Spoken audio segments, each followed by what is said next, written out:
Here's another important video from the Personal Defense Network.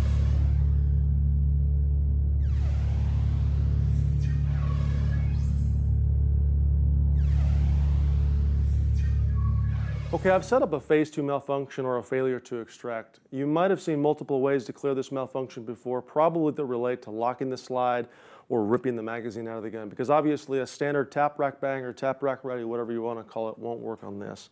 I'm going to show you kind of a neat trick we call the momentum strip to get the magazine out of the gun without having to mess with locking the slide to the rear. Because remember, with this technique, I'm doing it with one hand only, and locking the slide to the rear might be easy with two hands, but with one hand, it's kind of a bear. So, for the momentum strip itself, I'm simply going to depress the magazine release fully. If I don't do that, when I do the momentum strip, I can have all the momentum in the world, but the magazine won't come out of the gun. So common sense dictates that I need to fully depress the magazine release, and I'm actually going to hold the magazine release in there. If I were doing this with my support hand, I would do it with my index finger, and I would fully hold that magazine button inside. So it's actually releasing the magazine now. The reason it's not coming out of the gun is because the magazine is locked in the gun because of the way the malfunction is. So using momentum, I'm actually just going to tap the gun down on my leg. And what I want to do is I want to strike my leg, leaving the gun inside my leg, basically on this portion of my wrist. And the momentum itself of the magazine, because if you think about this, there are probably several rounds inside the magazine, is going to strip the magazine out of the gun very, very quickly. It will literally fly out of the gun, and it's going to look something like this.